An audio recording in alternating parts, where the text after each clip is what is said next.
अमित शहांनी मंत्रिमंडळामध्ये समाविष्ट होऊ पाहणाऱ्या आमदारांचं रिपोर्ट कार्ड मागवलं। अमित शहांनी मागवलेलं रिपोर्ट कार्ड घेऊन महायुतीचे नेते आज दिल्लीला जाणार असल्याची सूत्रांची माहिती। भाजप विधिमंडळ पक्षाची बैठक केव्हा होईल याविषयी अजूनही संभ्रम। बैठकीसंदर्भात आमदारांना अजूनपर्यंत निरोप नसल्यानं आमदार अजूनही मतदारसंघामध्येच विधिमंडळ पक्षाची बैठक उद्या दुपारनंतरच होण्याची शक्यता। एकनाथ शिंदेंनी बोलावली शिवसेना आमदारांची बैठक। एकनाथ शिंदे महायुती सरकारमधील आपल्या सहभागासंदर्भात आमदारांना मार्गदर्शन करणार। मुख्यमंत्री म्हणून फडणवीसांचं नाव निश्चित, वरिष्ठ नेत्यांनी दिलेल्या माहितीच्या आधारे पीटीआयची बातमी। उपमुख्यमंत्री पदासंदर्भात चर्चा सुरू। श्रीकांत शिंदे उपमुख्यमंत्री होणार का या प्रश्नावर एकनाथ शिंदेंचं उत्तर। श्रीकांत शिंदे उपमुख्यमंत्री होणार याची शक्यता त्यांनी नाकारली नाही। मंत्रिपदासाठी इच्छुक असणारे आमदार अजित पवार यांच्या भेटीला हसन मुश्रीफ, बाबा आत्राम, प्रकाश सोळंके देवगिरी बंगल्यावरती त्यांनी घेतली अजित पवारांची भेट। श्रीगोंदा विधानसभेमध्ये बंडखोरी करणारे अपक्ष उमेदवार राहुल जगताप यांनी घेतली अजित पवारांची भेट। मंत्रिमंडळ विस्तारानंतर राहुल जगताप अजित पवारांच्या उपस्थितीत राष्ट्रवादीमध्ये प्रवेश करणार असल्याची सूत्रांची माहिती। शिवसेना उद्धव ठाकरे गटाचे नेते अपूर्व हिरे यांनी घेतली अजित पवारांची भेट। अपूर्व हिरेंनी अजित पवारांची भेट घेतल्यानं ते पुन्हा घर वापसी करणार असल्याची चर्चा। गृहमंत्रीपद शिवसेनेकडे नव्हतं म्हणून महाविकास आघाडीचं सरकार पडलं, संजय राऊत यांचा दावा।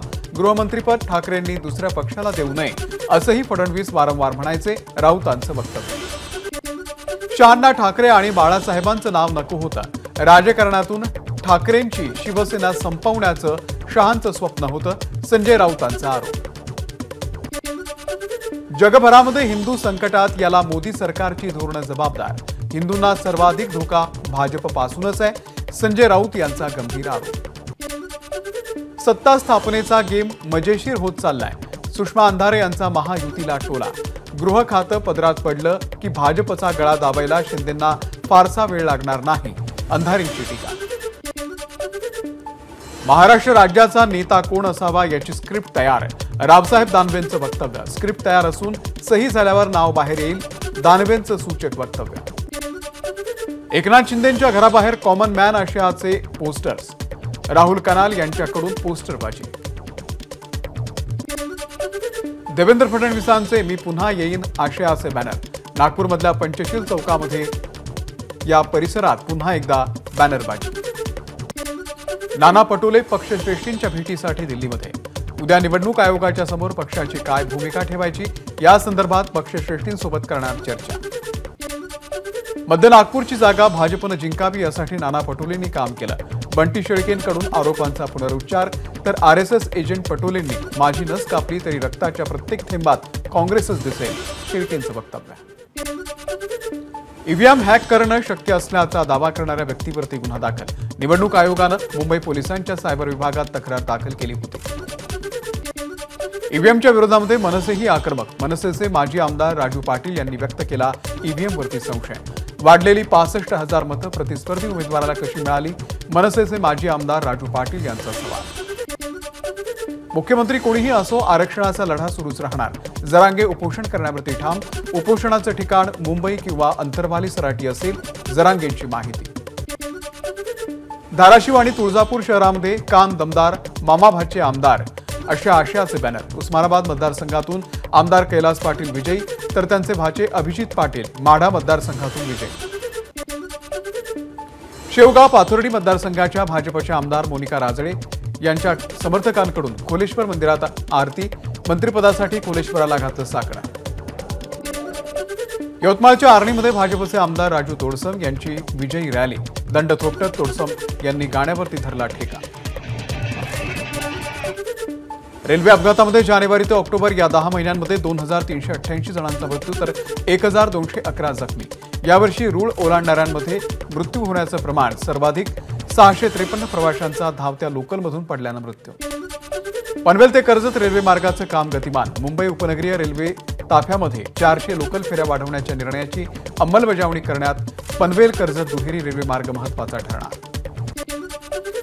समृद्धी महामार्गातील इगतपुरी आमणे या शेवटच्या टप्प्याचं 100% काम पूर्ण। हा टप्पा वाहतूक सेवेमध्ये दाखल झाल्यास नागपूर मुंबई प्रवास केवळ 8 तासांमध्ये पार करता येणार। नागपुरात फक्त 2,60,000 नागरिकांनी जमा केला मालमत्ता कर। आतापर्यंत 133 कोटी मालमत्ता कर नागपूर महानगरपालिकेकडे जमा। अजूनही 61% थकबाकीची वसुली बाकी। 31 डिसेंबरपर्यंत थकबाकी भरून 10% सवलतीचा लाभ मिळणार। नोव्हेंबरमध्ये 1,82,269 कोटींचा जीएसटी गोळा। जीएसटीच्या 7 वर्षांच्या इतिहासातली चौथी सर्वाधिक जीएसटी। नंदुरबार जिल्ह्यामध्ये रब्बी हंगामाच्या पेरणी क्षेत्र 25% वाढलं। जिल्ह्यामध्ये आतापर्यंत रब्बी हंगामाच्या 50% पेक्षा अधिक पेरण्या पूर्ण। सर्वाधिक हरभरा पिकाची लागवड। हिंगोलीच्या गणेशपूर परिसरामध्ये पेरू बागेवरती अळ्यांचा प्रादुर्भाव। जवळपास 400 ते 500 झाडांचं नुकसान। नाशिकमध्ये राज्य सेवेच्या परीक्षेसाठी गेलेल्या महिलेला परीक्षा केंद्रातच प्रसूती कळा। नाशिकच्या सरकारवाडा पोलिसांच्या मदतीनं महिलेला रुग्णालयात केलं दाखल। पालघर जिल्हा परिषदेच्या शाळांमध्ये विद्यार्थ्यांच्या जीवाशी खेळ। शासनाकडून पुरवण्यात येणाऱ्या पोषण आहारामध्ये बुरशी आणि जिवंत अळ्या। BMW कार चालकाला फिट आल्यानं अपघात। रस्त्यावरील एक दुचाकी आणि 2 रिक्षांना जोरदार धडक। मुंबईच्या अंधेरीमधील डीएन नगर परिसरातली घटना। अपघातात 3 जण जखमी। ढगाळ वातावरणामुळे पुढील 2 ते 3 दिवस मुंबईतील किमान तापमानामध्ये वाढ होण्याचा अंदाज। तर या कालावधीमध्ये किमान तापमान 22 अंश सेल्सिअस राहण्याची शक्यता। तळ कोकणात पुढील 4 दिवस पावसाचा अंदाज। फेंगल चक्रीवादळामुळे सिंधुदुर्गमधील वातावरणामध्ये बदल। 3 आणि 4 डिसेंबरला येलो अलर्ट जारी। फेंगल चक्रीवादळामुळे कोकण किनारपट्टीवरती हलक्या ते मध्यम स्वरूपाच्या पावसाची शक्यता। हवामान विभागाचा अंदाज। नागरिकांना सतर्कतेचा इशारा। फेंगल चक्रीवादळामुळे पुदुच्चेरीमध्ये 24 तासात तब्बल 46 सेंटीमीटर पाऊस। मुसळधार पावसामुळे पुदुच्चेरीमध्ये जनजीवन विस्कळीत। फेंगल चक्रीवादळामुळे पुदुच्चेरीमध्ये मुसळधार पाऊस। 500हून अधिक लोकांची पूरग्रस्त भागातून सुटका। उत्तर भारतामध्ये थंडीची लाट कायम। विशेषतः राजस्थान आणि बिहारच्या काही भागात कडाक्याची थंडी। काश्मीरच्या अनेक भागात पारा शून्याखाली उतरला। लोकसभेचं कामकाज सुरू होताच विरोधकांकडून गोंधळ। अदानी आणि संबलच्या मुद्द्यावरून गदारोळ। एबीपी माझा, उघडा डोळे बघा नीट।